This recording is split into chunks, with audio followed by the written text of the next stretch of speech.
Yoga is a spiritual system that deals practically with the process of enlightenment.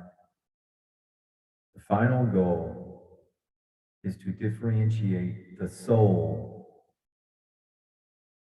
fractal of soul that is source connection, from everything that is not source connection, source awareness. Final goal of yoga is to differentiate the soul from everything that is not the soul. The method and methods involved in yoga, which means to yoke, Sanskrit for to connect, teaches the individual to discriminate or to see the differences between these two things, that which is of the soul and that which is not of the soul, to differentiate between those, to discern. The process and processes involved in yoga focus on the skillful reduction of fixed patterns, habits. So the skillful reduction of habits, fixed patterns within an individual that obstruct, hide, or distort perception of reality, and so create confusion. If a person is constantly mindful of this goal to separate that which is of the soul and that which is not of the soul, if the person is constantly mindful of this goal to distinguish the soul from everything that is not the soul, we will always be able to choose the correct means for making the next step towards a successful completion of the journey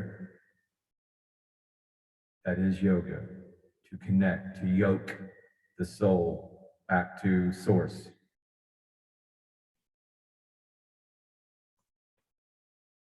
The word hatha yoga is a union of two words in Sanskrit. Ha, H-A, is a word that represents the sun, the energies of the sun. Tha is the moon. So it's the merging of those two opposing energies that a person receives from the sun and the energies from the moon.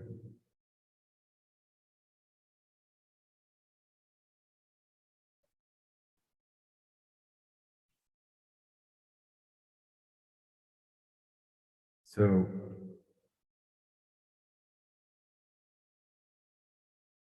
when you consider a person's totality, there is that which is evident and that which is hidden, or the shadow. And that's a term from Jungian psychology as well. But by investigating the shadow and its source, we come to light. So if we can focus on the shadows as part of our yoga practice, we can come to understand where they exist, and then we can begin to work to dissolve the shadow to create more light. When the light of the sun and moon comes into contact with objects, shadows are created. So metaphorically speaking, or just taking the actual root meaning of hatha and hatha yoga as sun energies, moon energies,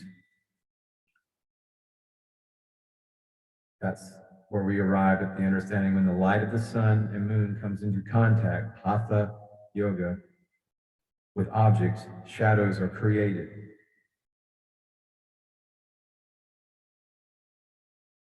The shadows that will be made evident through your practice of the physical aspect of yoga, hatha yoga, which is the postures, as you very well may be familiar with, the most popular form of yoga.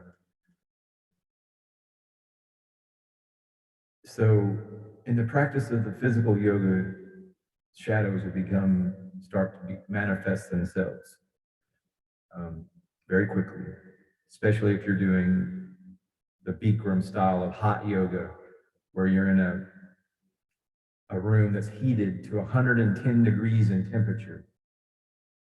And for 2.5 hours, you're in that class, roughly, or it's actually an hour and a half to 2 hours, in a room, 110-degree heat, sweat pouring, yoga posture straight for an hour and a half. It is no joke. So the shadows of your body and all other things that impact your ability to stay in that yoga room, that hot yoga room. As an example, there's many ways to do yoga. That's just the one I'm most familiar with. But these shadows will become number, and those shadows will become evident.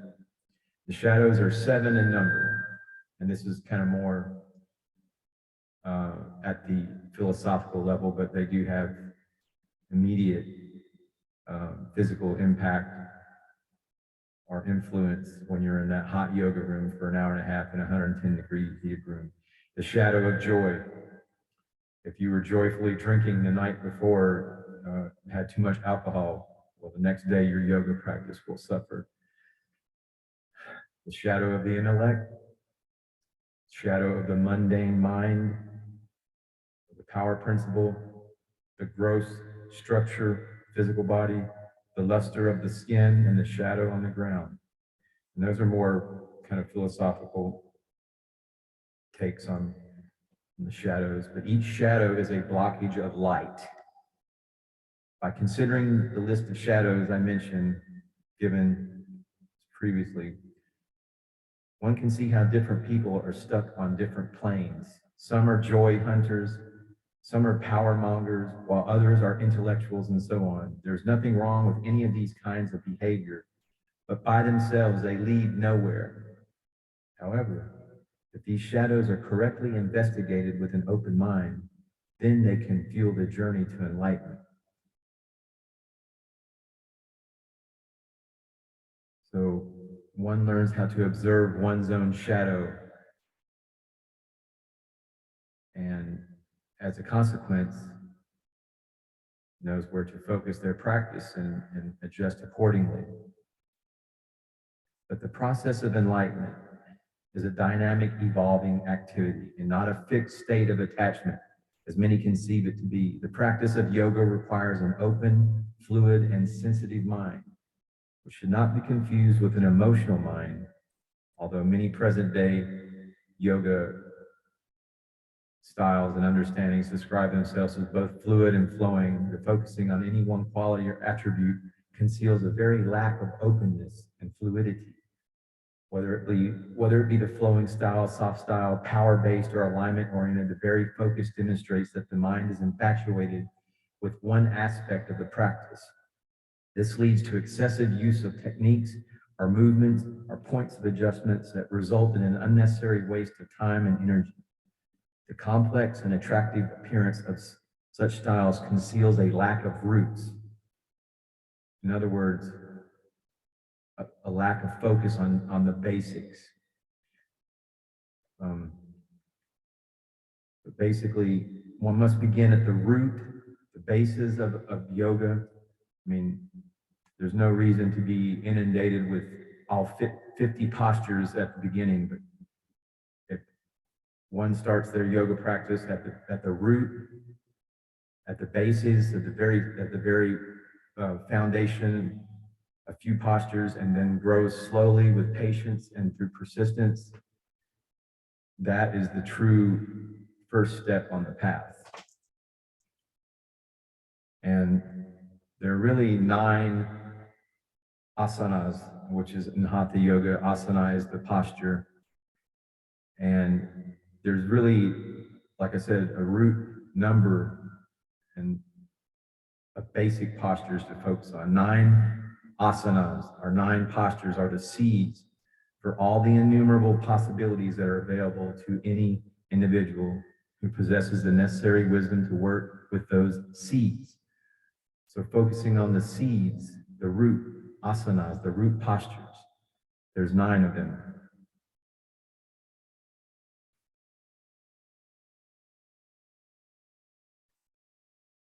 So basically, considering those 9 postures or asanas, they can be divided into 2 forms that consist of the warrior forms and the sun forms. The warrior forms are circular and spiral, while the sun forms are linear. These forms are carried out in a flowing manner, and they should be learnt first and practiced daily for 3 to 7 years before beginning the asana vinyasa. The warrior forms free the peripheral body from its tensions and energetic obstructions, while the sun forms ignite the central power system. 3 to 7 years to focus on the basics, and only when the preludes have been mastered should the work on the key asanas begin, the postures. The problem that beginners encounter today is the premature exposure to difficult postures, difficult asanas. The struggles that result excite a person's mind, but blind them to the natural order of progression in the asanas, the postures. Failing to build a foundation, the person falls short of their goal. Their impatience is born of ignorance and of the simplicity of the system. But of course, most Westerners, myself included, have been exposed to yoga through gyms and through people that are making their living by charging you by the hour for their knowledge, which corrupts the pure yoga, the intent, which is to connect your fractal of God back to source of all, of differentiating, discerning everything that is of the soul and not of the soul, is really the root of, and it's the goal of enlightenment, and what yoga is all about. But Hatha yoga is part of that process. Mastering your body leads to mastering the talent of discernment. Once you can put the body in its place, then that's the first step of recognizing that which is of the soul and that which is not of the soul. So all of these postures fall into one of 5 categories: bending forward, bending to the side, bending backwards, twisting, and balancing. These 5 actions can be done standing, sitting, lying face down or face up, on one side or inverted. These 5 bodily positions correspond to the Pancha-Mukhas, the 5 faces of Lord Shiva. You can even do those postures and asanas and those actions, bending backwards, twisting, balancing, even while you're taking a hot bath. I do yoga postures, asanas, in a hot tub of water, especially in the morning for my spine. But these, focusing on the basics, I'm going to conclude with this right now before I wear out my welcome. But by focusing on the basics, it puts me in mind of the same insight that applies to martial arts and is contained in the works of Japan's most famous swordsman, Miyamoto Musashl, in his book of the 5 rings. He criticizes other sword schools for flowery and unnecessary techniques that are useless in combat, stating, there are only 5 ways to cut a person down: the vertical downward cut, the horizontal cut, the diagonal up and diagonal down cuts, and the thrust. Everything else, he says, is a variation of these 5 possibilities according to the needs of the given situation. And that being said, there's really a very simple, straight ahead path to enlightenment. And we don't have to concern ourselves with theology. We don't have to know who the true God of the Old Testament is, or if Jesus died on the cross for our sins.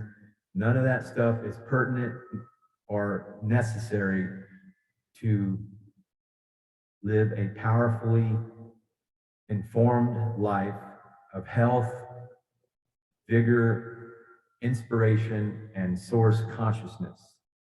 And the path to that consciousness is disciplining the body, treating your body as if it were a temple, and proceeding in that fashion. And that's the fashion that will be the topic of forthcoming videos here on the Aumbonda New Earth little video podcast. Anyway, happy Sunday. Namaste, namaskaram.